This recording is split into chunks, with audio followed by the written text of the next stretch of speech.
Hello, people.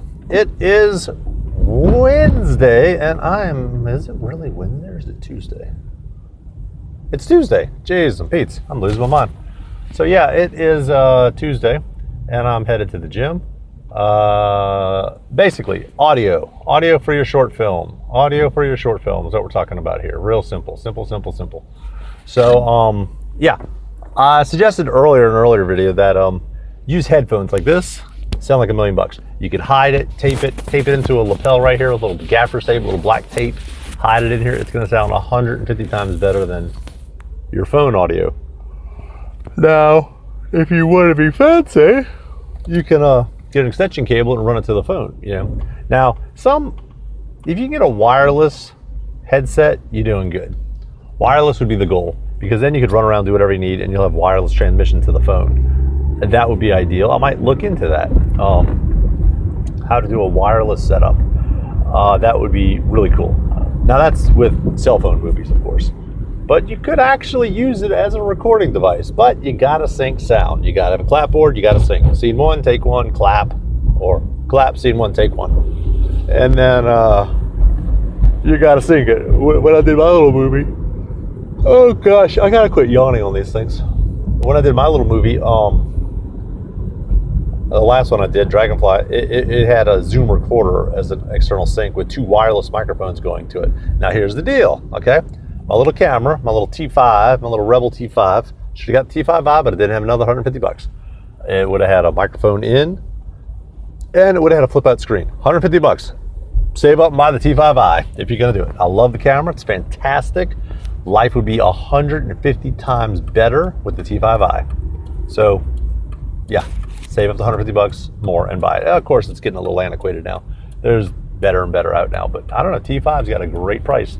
So, yeah, shot the whole movie in HD, looks really good, 24 frames, and then recorded my audio to a Zoom recorder. Now, it's cool that the Zoom recorder's got a great recorder. It's very, very, very clear, sharp, great range, sounds fantastic. I have 2 nice Sennheiser wireless microphones that I borrowed from work, and one of them had an issue. Yeah, had an issue. So about 25% of the audio had little pops and hisses in it. So with that, I had to come up with a solution. So how's this? Is this helping anything? It's getting dark, daylight savings time. This is my little mobile studio.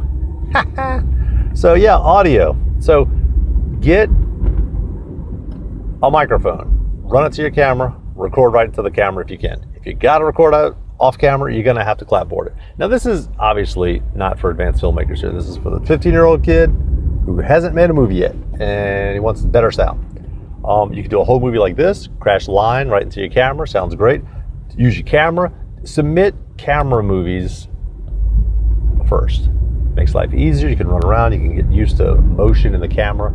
Dang iPhones, I mean, geez, they got stabilizers in it that look amazing. You don't need gimbals, you don't need steady cams, any of that stuff. So, I need coffee.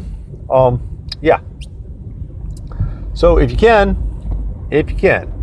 run a wire to your camera and record the audio right to the camera.